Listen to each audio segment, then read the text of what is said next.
नमस्कार, मैं एकता गुप्ता और आप देख रहे हैं हंगामा टाइम्स न्यूज। आइए रुक करते हैं उत्तर प्रदेश की बड़ी खबरों की ओर और ताजा खबरों के लिए अभी तक अगर आपने सब्सक्राइब नहीं किया हंगामा टाइम्स तो सब्सक्राइब करिए और बेल आइकन दबाना ना भूलें। स्वागत अभिनंदन करें जो कारागार से चल के आए हैं।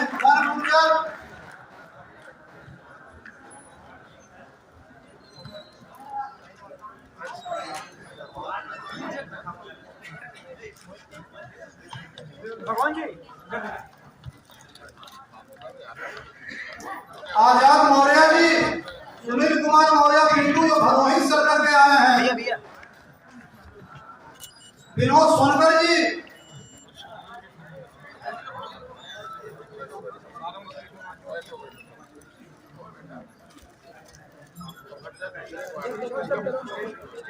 केश कुमारी जो राष्ट्रीय सचिव हैं हमारी महिला मोर्चा की, मैं चाहूंगा आप भी स्वागत करें। जनक नंदिनी जी जो मौर्य समाज की महिला टीम लेकर आई हैं, मैं आपका हार्दिक अभिनंदन करता हूं, आप आए।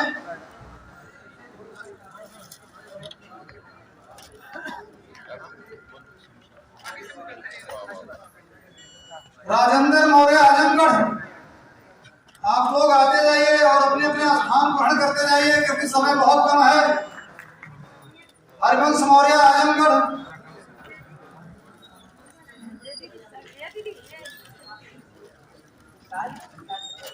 मातृशक्ति दिवस, श्रमिक दिवस और सम्मान दिवस।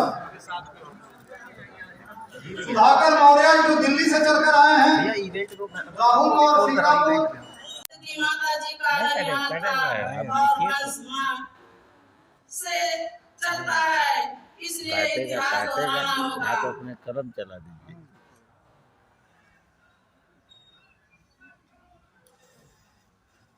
इतिहास दोहराना जैसे देश की ज्ञान अशोक सम्राट का सम्मत है तो उत्तर प्रदेश का सम्मत मछली, तीर, धनुष और पानी है। मैं आप लोगों से कहना चाहूंगी कि आज इस हाल में एकत्रित होकर आप लोगों ने एक परिचय दिया और आगे भी आप लोग एकत्रित होकर और एक होकर काम करने का संकल्प लेकर जाएंगे। बिना एक होकर काम करने से काम नहीं चलेगा। हमको हर एक बिरादरी चाहे साथ हो, चाहे कोली हो, चाहे सैनी हो, चाहे निषाद हो, चाहे पढ़ाई तेरी गुप्ता हो, हमको सबको साथ लेकर चलना होगा। बिना एक साथ चलने से काम नहीं होगा और यह काम हम लोगों को करना होगा। चाहे वो गाँव हो, चाहे शहर हो, चाहे घर हो, चाहे जिला हो, चाहे देश हो, चाहे प्रदेश हो, हम लोगों को जोड़ने का काम करना होगा। जब हम लोग एक हो जाएंगे तो हम लोग नेक भी हो जाएंगे कि कोई माताएं, बहनें, नौजवान साथी, पिता तो लोग विभिन्न जाति, विभिन्न समुदाय, विभिन्न वर्ग, मुख्यतः इसमें शाक्य वंश के लोग, कोली वंश के लोग, ये दोनों का एक सम्मिलन समारोह था।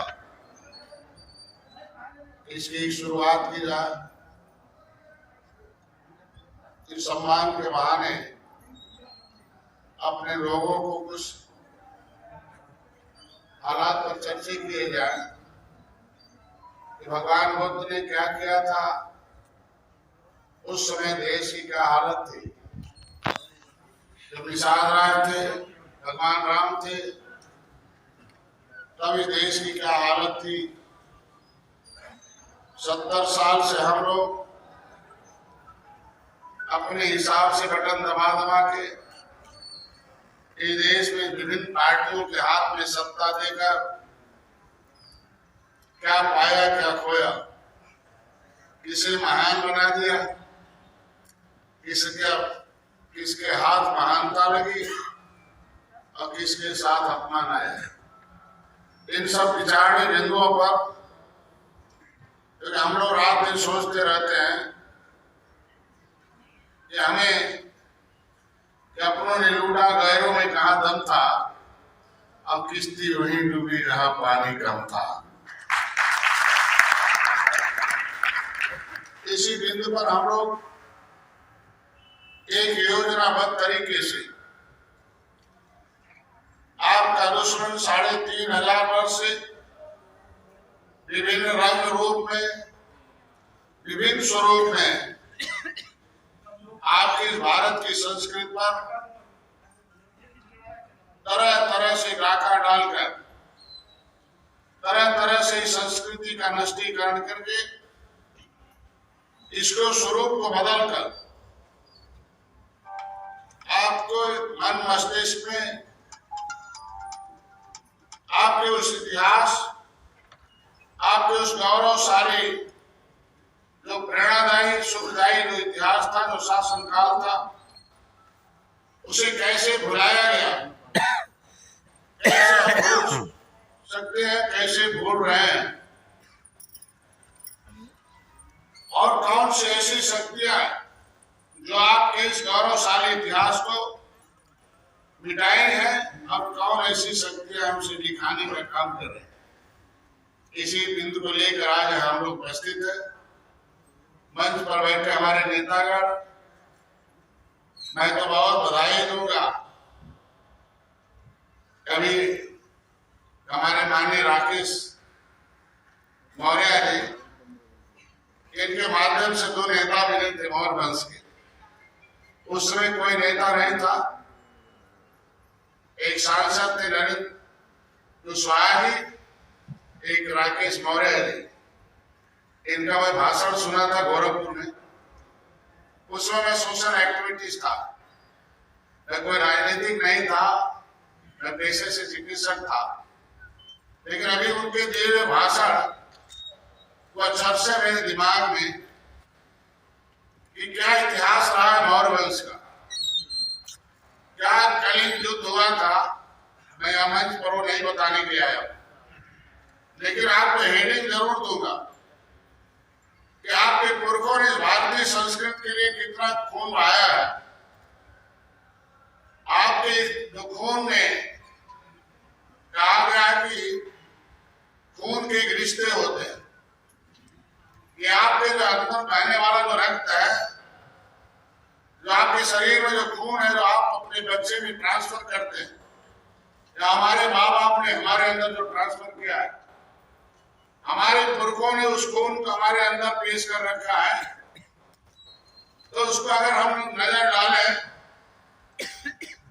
तो या तो एक खून पानी बन चुका है, या तो इस खून पर धब्बे लग चुके हैं। वो धब्बा किसी ने ना उठाना है, हम लोग उसके खुद जिम्मेदार हैं।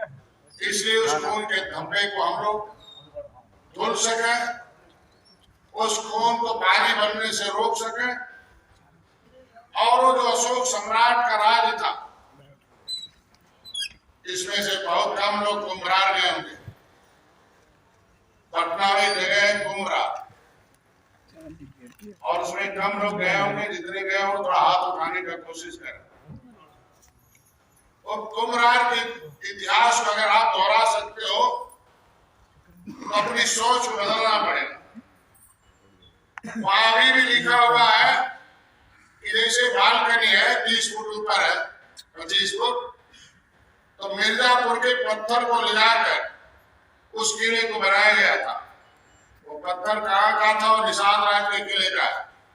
इतिहासकारों ने इस पत्थर को खड़ा करके उसमें लिखा हुआ कि फरियादी 24 घंटे फरियाद लेके आ सकता है। इसके मतलब आप किसी के दुख दर्द को दूर करने वाले थे। आप बिल्कुल के डॉक्टर थे, आप बिल्कुल के शासक थे। शासन अब आसान है लेना, शासन करना आसान है, शासक बनना आसान है, क्योंकि अब शासक बनाने का पावर जनता के हाथ में। पहले परिवार के हाथ में हुआ करता था कि इनका बेटा जन्म लेगा तो वो राजा होगा, और राजा होगा। इस मिथ्या को आपके गौतम बुद्ध ने तोड़ा था कि नहीं, इस देश में सभी बुद्धिमानों की आवश्यकता, बुद्धिमानों का एक समूह होना चाहिए, बुद्धि का एक संघ होना चाहिए। बुद्धिमानों को बुद्धि के शरण में जाना चाहिए। सभी जनता को बताया कि बुद्धि के शरण में जाओ, उत्तम शरणम गच्छामि। इसके अंदर जो बुद्धिमान होगा वो शासक होगा, जो बुद्धिहीन होगा वो शोषक होगा, वो शोषित होगा। अगर आप लोग अपना शोषण कराना चाहते हैं तो जैसे चल रहे थे वैसे चलिए, नहीं तो अगर शोषण रोकना चाहते हैं, शासक बनना चाहते हैं तो डॉक्टर संजय का साथ दीजिए, मैं आपको शासक आपको रास्ता बनाकर दिखा दिया, आपको बदलना पड़ेगा। अगर बदला लेना है तो बदलना पड़ेगा। आप भी बदलो, समाज को बदलो, अपने आप आगे बढ़ेगा। इसलिए सताया आपको सत्ता सुख देने का है, सत्ता सताने का है। कैसे आपके लोग सताए जा रहे हैं, कैसे आप लोगों के बच्चों पर नौकरियों पर कब्जा हो रहा है, कैसे आपके लोग 24 घंटे धूप में काम करते हैं, कैसे गांव अगर वो सब्जी नहीं उगाए, खेती नहीं करें तो उनके बच्चों को घर में भोजन नहीं मिलेगा। कैसे वो भूमिहीन परिवार है कि हम लोगों को यहाँ से कानून बनाकर उन्हें खाद्यान्न देना पड़ता है। जैसे हम लोगों को कैबिनेट में माननीय मुख्यमंत्री जी इसका विवरण दे रहे थे, इतने लोगों का अगर आज कलम नहीं चलाओगे, अगर आज से तुम इस खाद्यान्न योजना को लागू नहीं कराओगे, उसे नहीं बढ़ाओगे, इतने परिवार भूखों सो जाएंगे। वो दर्द उस दिन को याद हमें आने के बाद रात में मैंने विनोद सम्राट जी से कहा, ये भूखों सोने वाले कौन है, इस पर आप गौर करो। वो तुम्हारे खून खानदान के लोग हैं। हम लोगों को धरती पर रहना बेकार है। अगर हमारे लोगों को आज भूखों मरने पड़ना, दूसरे की खाद्यान्न का गुजारा करना पड़ता है, हमें इंतजार करना पड़ता है। आपके परिवार को, आपके समाज के लोगों को गाँव में भोजन के लिए इंतजार करना पड़ता है कि अगर 15 दिन में हमें 5 किलो गेहूं, 5 किलो चावल, 5 किलो 1 किलो चना और दाल नहीं मिलेगा तो किस तरीके से काम भी नहीं है, उसे किस तरीके से उसके घर में धंधा होगा। आप लोग अगर संवेदनशील होना चाहते हो, आप नमो बुद्धाय बोलते हो तो बुद्ध की बात को मानना पड़ेगा। अगर बुद्ध की तस्वीर लगाते हैं तो बुद्ध की बात मानना पड़ेगा। आज मेरा एक प्रस्ताव है सम्राट जी, एक निवेदन है, प्रस्ताव भी है कि जहां भी बैनर लगेगा वहां भगवान बुद्ध का भी फोटो होगा और निषाद राज का भी फोटो होगा, समाज का भी फोटो होगा। अगर जय निषाद राज बोलते हो तो जब तक आप अपने पीढ़ियों का, अपने पुरखों का, अपने इतिहासकारों का, अपने शासकों का जयकार नहीं लगाओगे तब तक कभी आपकी जय और विजय होने वाली नहीं है। इसलिए मैंने नारा लगाया कि इस देश का नाम आज, इस भारत का नाम आज भारत है। साथियों, मैं ज्यादा कुछ नहीं कहूंगा, मैं बस यही बताने आया हूं कि साथियों, और पहले इस भारत में मौर्य समाज के राजा हुआ करते थे, राजपाट उनके हाथों में हुआ करता था साथियों। और मैं आपको इतिहास बता दूं, क्योंकि अभी हमारे निषाद पार्टी के प्रदेश अध्यक्ष रविंद्र मणि जी ने बताया कि नदियों में कोहली जो रहते थे वो लोग मछली पालन का काम करते थे और बगल में ही नदी के किनारे 60 के लोग रहते थे जो नदी से पानी निकाल करके अपनी खेती, साग सब्जी उगाने का काम करते थे साथियों। और अगर उस समय हमारी मित्रता आप लोगों से थी, हम लोग एक थे, तो आपके भी राजा हुआ करते थे, हमारे समाज के भी राजा हुआ करते थे। तो मैं आप लोगों से यही विनम्र निवेदन करने आया हूं कि जिस तरह हमारे पुरखे, आपके पुरखे पहले राजा हुआ करते थे, इस पूरे विश्व नहीं पूरे भारत में राज किया करते थे, तो आप लोग भी आज से एक हो जाइए और एक होकर के निर्बल शोषित हमारा आम दल जो पार्टी बनी है, इसके सुप्रीमो हमारा डॉक्टर संजय कुमार निषाद जी है, उनके बताए हुए रास्ते, उनके नीतियों के अनुसार चलिए तो निश्चित ही हम लोग का भाग्य, मान सम्मान, स्वाभिमान आपके दरवाजे पर जाएगा साथियों। मैं आपको इतिहास बता दूं कि मौर्य वंश का शासक गौर वंश के लोग 137 वर्षों तक राज किया था। साथियों चंद्रगुप्त मौर्य ईसा पूर्व 321 से लेकर 300 तक राज किया करते थे। बिंदुसार मौर्य जी ईसा पूर्व 300 से 273 तक राज किए थे। अशोक सम्राट जी ईसा पूर्व 269 से लेकर 236 तक राज किया करते थे। साथियों मौर्य समाज की स्थापना जो उनके आचार्य विष्णुगुप्त यानी चाणक्य जी ने पूरा सहयोग किया था और उनका राजपाट लाने में सहयोग किया था, तो आज के दिन में आप लोगों से मैं विनम्र निवेदन कर रहा हूं कि आज के इस युग के चाणक्य हमारे महामना डॉक्टर संजय कुमार निषाद जी है। उनके बताए हुए रास्ते के लिए निश्चित ही हम लोगों का भाग उनके द्वारा लिखना तय है। साथियों मैं आपको बता दूं 2013 से मैं काम कर रहा हूँ। वैसे मैं 40 साल से सोशल वर्क कर रहा हूँ, क्योंकि हमें किताब पढ़ने का मिला सृष्टि और संविधान विज्ञान और समाज, उसमें सभी जाति धर्म के लोग भारत की संस्कृति में विभिन्नताएं थी और भारत गुरुओं का देश कहा जाता था।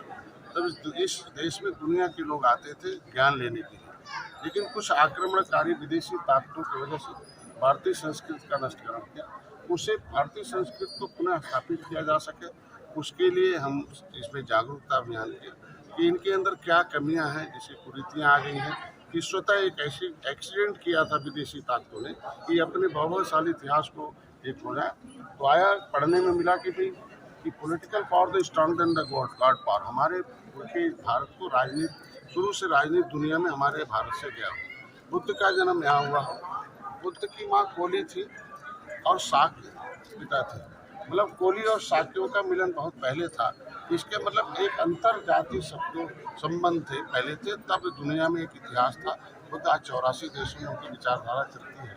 तो भारत के में भगवान बुद्ध ने कहा था कि बुद्धू नहीं बुद्धि के शरण में जाओ। बुद्धि जो होती है स्कूल में होती है, इंस्टीट्यूशन में होती है, सम्मेलन में होती है, किताब में होती है, वीडियो में होती है, सिनेमा में होती है। बुद्धि बड़े संगत से मिलती है, जो बुद्धिमान लोग हैं उनके साथ रहने से, संस्कार से मिलती है, विचार से व्यवहार से मिलती है। बुद्धि के शरण में जाओ और धम्मम शरणम गच्छामि। बुद्धम शरणम गच्छामि, बुद्धि के शरण में जाओ। बुद्ध मतलब बुद्धि का प्रतीक। एक धम्मम शरणम गच्छामि, एक धम्म मतलब एक मार्ग पर चलो, विकास के मार्ग पर चलो, विकास की मुख्य धारा में जोड़ने वाले मार्ग पर चलो, सेवा के मार्ग पर चलो। सबका गरीब जो जनता जो थी, गरीब में होता है वो एक तरीके से जनता जनार्दन है, भगवान का दूसरा स्वरूप है। उसके दरवाजे पर कैसे हम इसके अंत्योदय उसके जीवन में उदय कर सकते हैं। तीसरा चौथा उन्होंने कहा संघम शरणम गच्छामि, कि संघ के शरण में जाओ। मैं धन्यवाद दूंगा माननीय मोदी अमित शाह जी को, माननीय मुख्यमंत्री भारतीय जनता पार्टी के शीर्ष नेतृत्व कि उन लोगों ने एक ऐतिहासिक संघ की स्थापना की है। और संघ के जो प्रचारक हैं उन्हें बधाई दूंगा कि संघ पूरे देश में आज के दिन में सभी जाति धर्म बिना भेदभाव के सभी लोगों को जोड़ना, उनके अंदर भारत की संस्कृति का स्थापना करना। संगम शरणम गच्छामि, मतलब संघ के शरण में जाओ। संघ कहाँ है? भाजपा के पास है, भाजपा के जो शीर्ष उसकी पैकिंग है वहाँ है। तो आज इनके अंदर आज के दिन में कई जाति धर्म के लोग आए हैं और इनका एक सोच है कि कोली और साथ जो अलग अलग बिखरे हैं वो एक हो जाए। फिर जब हम एक हो जाएंगे तो और भी जातियों को जोड़ेंगे, उनके साथ लाएंगे। भाई अलग अलग रहने से नुकसान है, एक साथ होने में आना है। जो पिछली सरकारें रही हैं वो भेदभाव करती रही हैं, अपने ट्रेडिशनल वोट बैंक के नाते दूसरे को उपेक्षित रखती थी।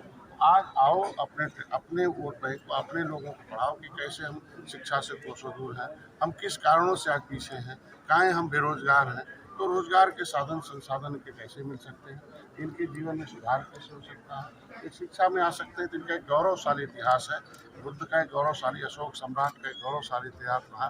तो उस गौरवशाली इतिहास को कहा गया history the mother of politics, movement is the father of politics. राजनीति जो होती है वो इतिहास की माँ होती है, इतिहास जो है वो माँ होती है और आंदोलन उसका बाप होता है। जब इतिहास जानेंगे तो संघर्ष करेंगे अपने उस विकास की धारा में। तो आज इन्हें लाया गया है निषाद पार्टी निर्मली शोषित हमारा दल के जो और गैर वर्ग के जो कार्यकर्ता हैं वो उन्होंने सम्मान समारोह रखा है कि हम लोग भारतीय जनता पार्टी ने जो जिस तरीके से भगवान राम ने निषाद राज को गले लगाया था, तो धरती पर एक शांति आया था त्रेता में, और निषाद राज ने अपनी सेना देकर रावण राज खत्म करके राम राज लाया था। राम राज का मतलब सुखी का राज है। तो हम लोगों ने भी अपनी सेना देकर, माननीय मोदी जी, माननीय योगी जी ने जो गले लगाया है, तो हमने भी अपनी सेना दिया कि ये राम राज जाना चाहिए। राम राज का मतलब बुद्धिमानों का राज, सुखी का राज। बुद्ध चाहते थे कि दुनिया में कोई भी आदमी कष्ट नहीं हो। कष्ट कैसे मिलता है, कैसे सुख मिलेगा, उन्होंने ज्ञान दिया ढेर सारे। तो उनके जो अनुयायी हैं, अशोक सम्राट के वंशज हैं, भगवान बुद्ध के सब अनुयायी हैं, या ढेर सारे लोग हैं।